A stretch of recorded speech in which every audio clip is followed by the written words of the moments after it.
नमस्कार विद्यार्थी मित्रांनो, नमस्कार. आज या केमिस्ट्री नगरीमध्ये तुमचं सहर्ष स्वागत करतो. परीक्षेचा काळ जवळ येत चाललेला आहे. काही छोट्या छोट्या रिॲक्शन तुम्हाला समजाव्यात म्हणून मी एक रिॲक्शन तुमच्या समोर मांडत आहे. हायड्रोजन डेरिव्हेटिव्ह मध्ये एक रिॲक्शन, अतिशय महत्वाची रिॲक्शन आहे, ती म्हणजे वर्ल्ड्स रिॲक्शन. World's reaction. आणि ही परीक्षेला बऱ्याच वेळेला बाळांनो विचारलेलं आहे. ही रिॲक्शन काय आहे ह्याची व्याख्या बघूया, कारण व्याख्या बघितली तर आपल्याला लगेच ती रिॲक्शन काय आहे हे समजते. चला तर बघूया व्याख्या काय त्याची. when alkyl halide reacts with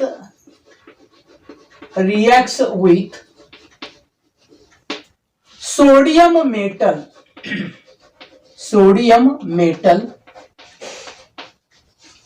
in presence of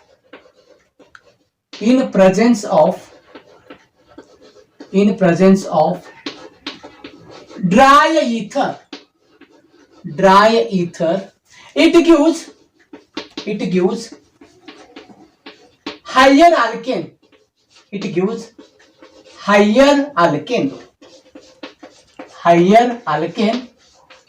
This reaction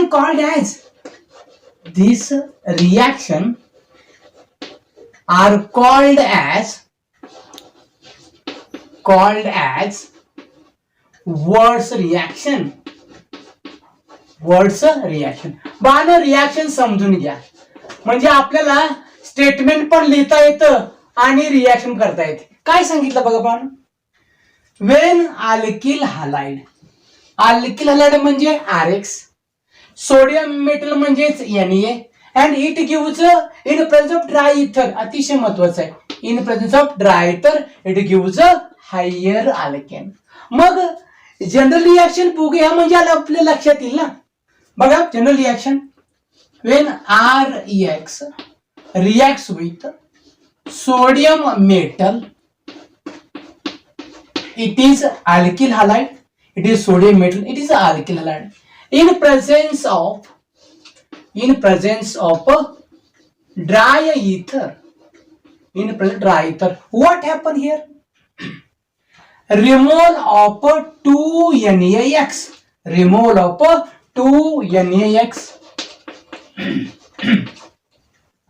and formation of higher alkane.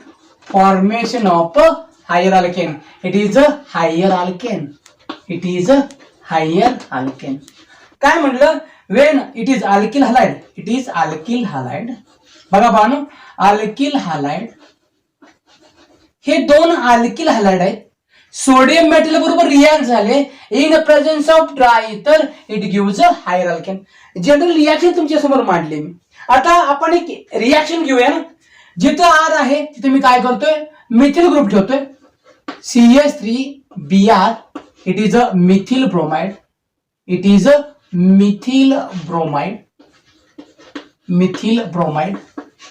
When this methyl bromide reacts with sodium metal in presence of dry ether, म्हणून काय तयार होतं बघा. यातून काय निघून जातं पर्यंत बघूया. हा 2NaBr निघून गेला प्लस 2NaBr. मग राहिलं शिल्लक काय बघा बाळांनो, इथं एक CH3 आहे आणि इथं CH3 आहे. CH3. Name of the compound is ethane. बघा बाळ, परत सांगतोय मी.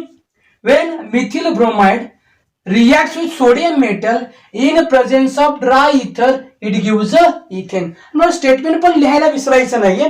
when methyl bromide reacts with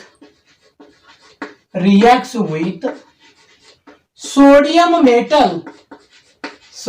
metal in presence of in presence of dry ether,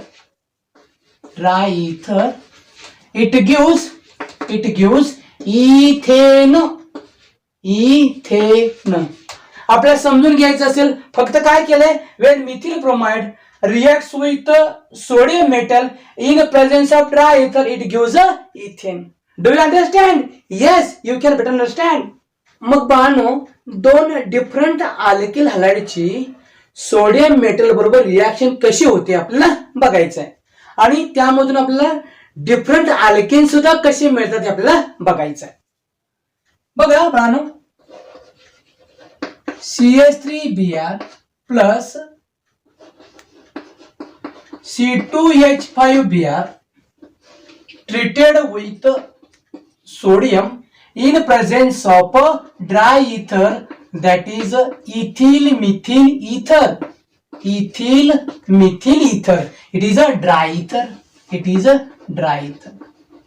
पण काय केलं बघा, मी इथं मिथिल ब्रोमाइड आहे, methyl bromide,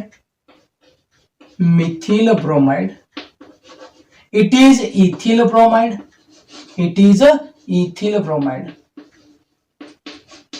This methyl bromide and ethyl bromide, different alkali. When treated with sodium metal in presence of ethyl methyl ether, what happen? It gives three different product. Which are they? Look here. बाळांनो, काय केलं बघा, या methyl bromide आणि ethyl bromide sodium metal वर react केले असता कोणते प्रोडक्ट तयार होतात ते आपल्याला बघायचं आहे. तर पहिला प्रोडक्ट कोणता तयार होतो बघा, हा मिथिल आणि हा methyl, means it gives ethane. Then look here, this methyl and this C2H5 means it gives a propane.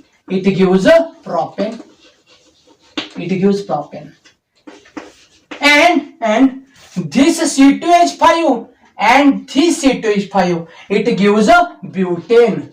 CH3, CH2, CH2 and CH3, it gives a butane. These are the higher alkanes. समजलं का? बघा बाळांनो, काय म्हटलं मी, when two different alkyl halide, that is methyl bromide and ethyl bromide, treated with sodium metal in presence of dry ether, ethyl methyl ether, it gives ethane, it gives propane, and it gives butane. It is the Wolff's reaction. Do you understand? Yes, you can better understand. बघा बाळांनो, परीक्षेच्या कालावधीमध्ये short trick किंवा short reaction समजाव्यात म्हणून मी एक reaction आपल्या समोर मांडत आहे आणि त्या रिएक्शन तुम्हाला समजाव्यात असा मनापासून प्रयत्न करत आहे आणि तुम्हाला समजतात असे कॉमेंटही तुम्ही मला देत आहात. अशाच छान रिएक्शन मी आपल्या समोर मांडणार आहे आणि माझं चॅनल तुम्ही सबस्क्राईब करत आहात त्यासाठी पहिल्यांदा मी धन्यवाद देतो आणि पुढच्या तासाला काही इंटरेस्टिंग रिएक्शन आपण बघणार आहात. तोपर्यंत तुमचा निरोप घेतोय. धन्यवाद.